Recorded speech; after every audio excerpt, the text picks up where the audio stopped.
George Best was a diamond. There was a little flaw there.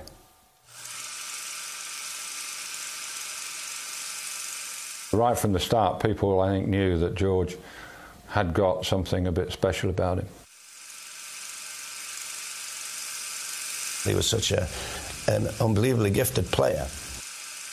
He had a quality and he had a control that really was unparalleled, really. A thing of beauty, and we didn't get it all. And he didn't get it all either.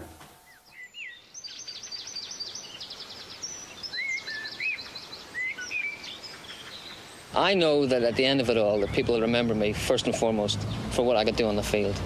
And remember, people still say to me, oh, I remember that day. And hopefully they'll always remember the football side of it and why the crowds came.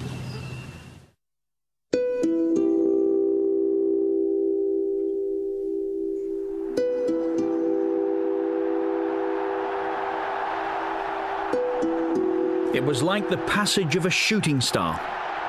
George Best's genius on a football field shone brilliantly for some years, and when it faded, left us with those amazing memories.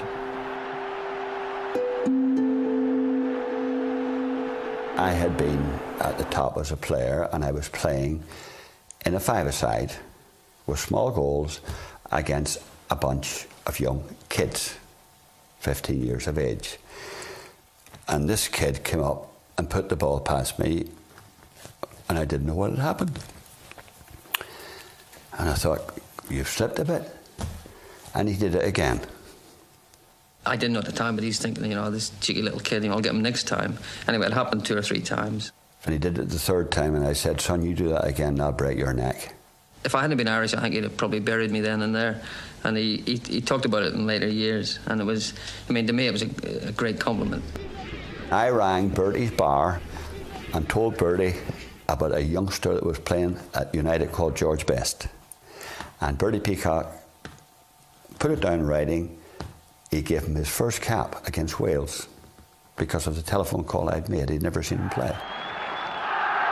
It was the first of George Best's 37 caps for Northern Ireland.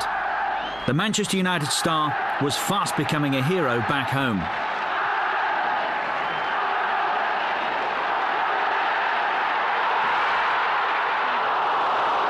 There was a curiosity when he began to play for United regularly, and of course when his genius came through thanks to television, he became the idol of Northern Ireland. He could walk in water, and George Best is idolised still by many people in Northern Ireland. Whether George was playing for Manchester United or Northern Ireland, the goals and the admirers kept coming. Thank you. In those days, he spent a lot of time with the Manchester City midfielder Mike Summerby.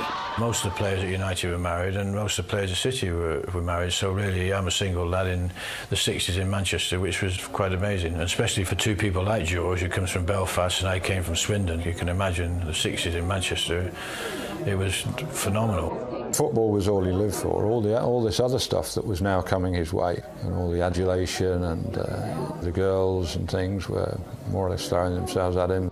Certainly in those early days, the other stuff was just happening, and it was almost happening to somebody else.